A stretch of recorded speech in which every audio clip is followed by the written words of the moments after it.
வணக்கம் மக்களே, welcome to our channel. இன்றைக்கி நாம் இந்த வீடியோவில் ட்ரெஸ்டன் சிட்டி எப்படி இருக்கும் அப்படின்னு சொல்லி தான் பார்க்க போகிறோம். ஜெர்மனியில் இருக்கக்கூடிய இந்த ட்ரெஸ்டன் எனக்கு ஃபேவரட் அப்படின்னு சொல்லலாம். ஏன்னா இந்த ஊருக்கு நான் 4 தடவை வந்திருக்கேன், இது 5வது தடவை. இதுக்கு முன்னாடி வந்தப்போலாம் வீடியோ எடுக்கணும் அப்படிங்கிறதே நான் மறந்து அந்த அளவுக்கு ரசிச்சிருக்கேன். ஏன்னா வேர்ல்டு வார் டைமில் ரொம்பவே அஃபெக்டான ஒரு சிட்டி, பட் பார்க்குறதுக்கு அவ்வளோ பிரம்மாண்டமான கட்டிடங்கள்லாம் இங்கே இருக்கும். எனக்கு ஃபேவரட்டான ஒரு சிட்டி.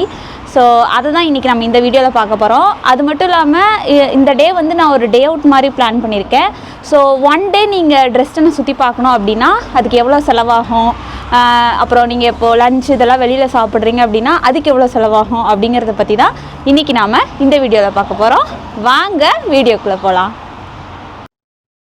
நான் தங்கி இருக்கிற இடத்துக்கு பக்கத்தில் இருக்கிற ட்ராம் ஸ்டேஷனுக்கு நாம் வந்துட்டோம். இன்னைக்கு ஃபுல்லாகவே நம்ம சுற்றி பார்க்க போகிறோம் அப்படிங்கிறதுனால நான் வந்து டே பாஸ் எடுத்திருக்கேன். இங்கே டே பாஸ் வந்து 9 யூரோ. ஸோ டே பாஸ் எடுத்துகிட்டு இப்போ நம்ம அந்த 7 அப்படின்னு சொல்லி ஒரு நம்பர் காட்டுது இல்லையா, அந்த ட்ராம்ப்பு தான் எடுக்க போகிறோம். இன்னும் 7 மினிட்ஸில் ட்ராம்ப் வந்துடும். ஸோ நீங்களும் இந்த மாதிரி ஒன் டே சுற்றி பார்க்க வரீங்க அப்படின்னா டே பாஸே உங்களுக்கு ஈஸியாக இருக்கும்.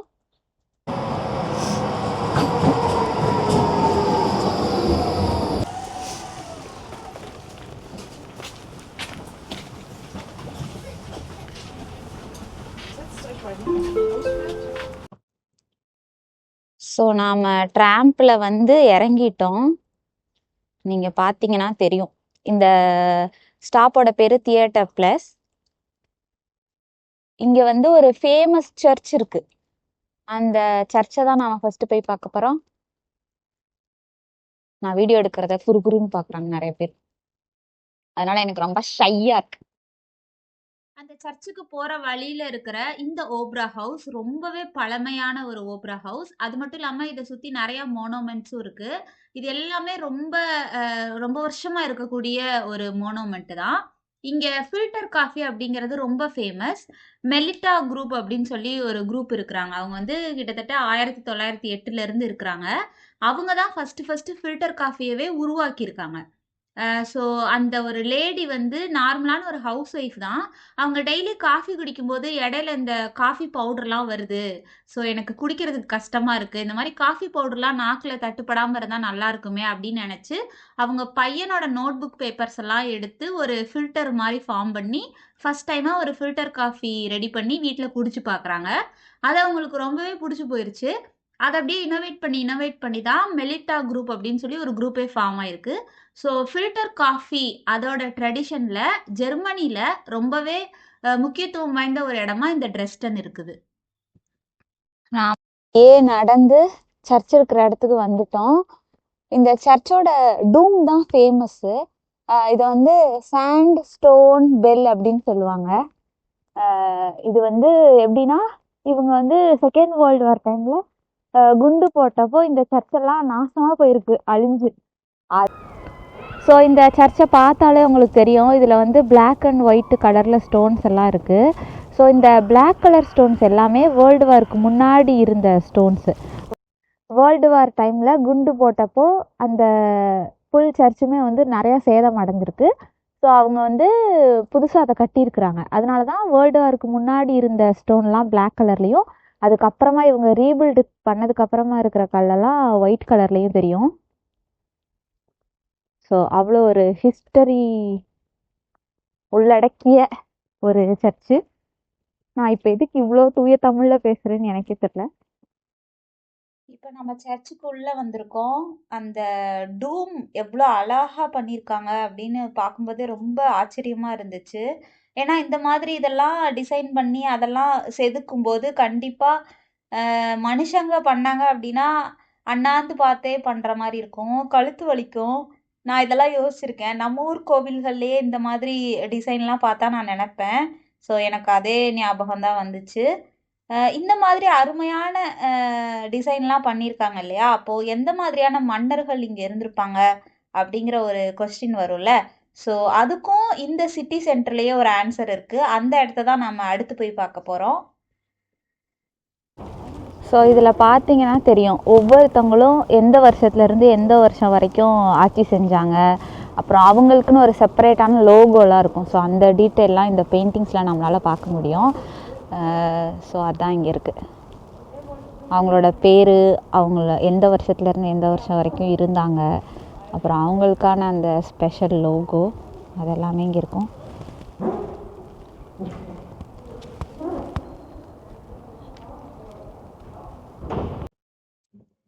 ஸோ இப்போ நாம் இருக்கிற இந்த இடம் பார்த்தீங்க அப்படின்னா ட்ரெஸ்டனுடைய ரூலர்ஸ், அதாவது ஒரு 35 பேரை வந்து இங்கே வந்து பெயிண்ட் பண்ணி வச்சுருக்காங்க. 35 பேர் இந்த ட்ரெஸ்டனை ரூல் பண்ணவங்க, அவங்களோட பெயிண்டிங் தான் இதெல்லாம்.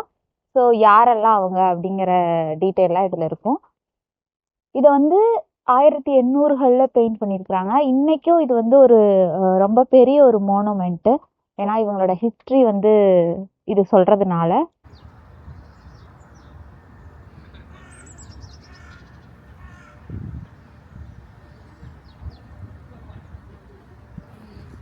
இன்றைக்கி அருமையான வெதர், 17 டிகிரி, ஸ்ப்ரிங்கு ஸ்டார்ட் ஆகிடுச்சு. ஸோ வெயில் நல்லா அடிக்குது, குளிரவும் செய்யுது. இருந்தாலும் அந்த 17 டிகிரி வெயில் இருக்கிறனால நல்லாயிருக்கு.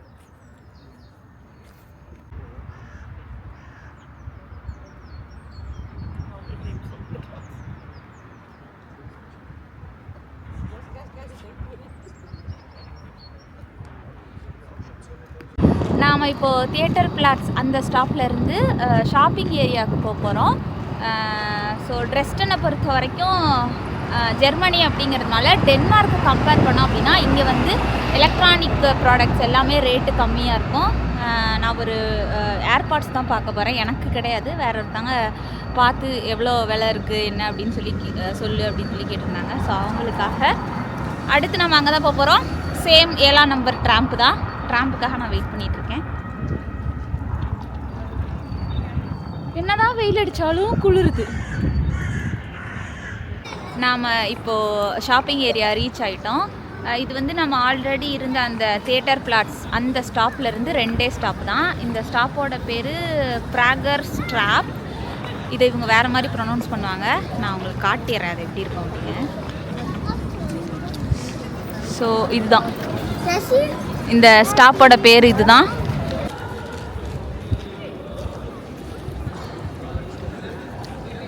ஸோ இதுதான் அந்த சென்ட்ரம் கெலேரியா அப்படின்னு சொல்லுவாங்க. அதாவது இங்கே இருக்கக்கூடிய மால் மாதிரி இங்கே நிறையா ஷாப்பிங்க்கான ஸ்டோர்ஸ் எல்லாம் இருக்கும். நாம் போக வேண்டிய அந்த மீடியா மார்ட்டும் இங்கே தான் இருக்குது. ஸோ உள்ளே போய் பார்க்க போகிறோம்.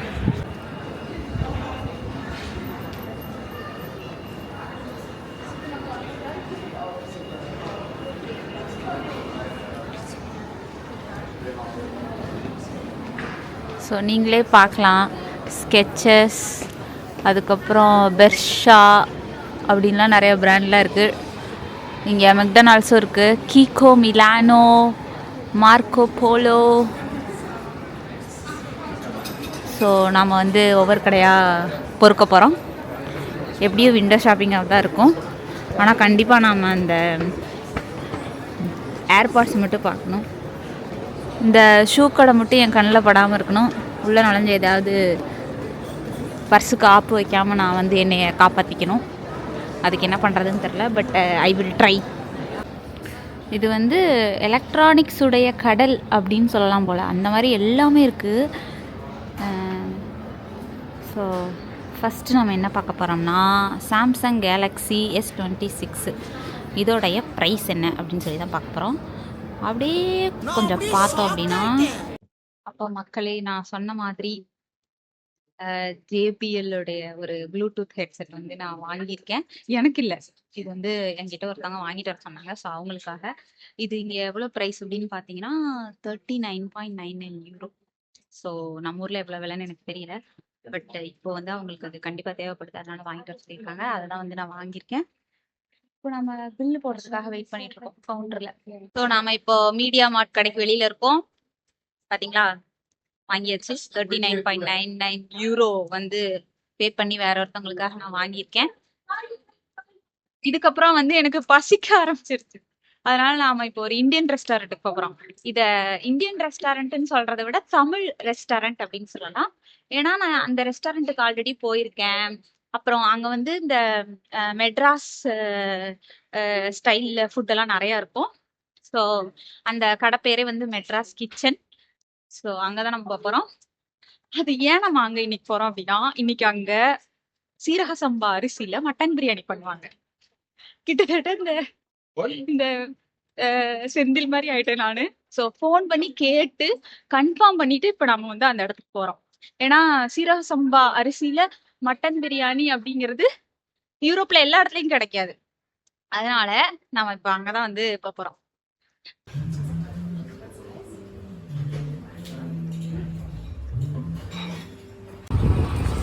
ஸோ நாம் இப்போ வந்து திரும்ப ரூம்க்கே போகிறோம்.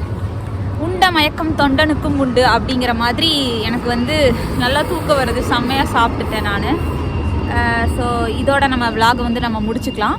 நான் இன்றைக்கி எடுத்த அந்த டே பாஸு எனக்கு நாளைக்கு இயர்லி மார்னிங் 4 o'clock வரைக்குமே வேலிடு தான். ஸோ நான் அது வரைக்குமே யூஸ் பண்ணலாம். ஆனால் எனக்கு வந்து சுற்றி பார்க்குறதுக்கு தெம்பு இல்லை. ஸோ இன்றைக்கி ஓவராலாக நம்ம எவ்வளோ செலவு பண்ணியிருக்கோம் ட்ரெஸ்டனில் அப்படின்னு பார்த்தீங்கன்னா €9 வந்து டே பாஸுக்கு. அதுக்கப்புறம் நம்ம சாப்பிட்ட அந்த பிரியாணி வந்து €20.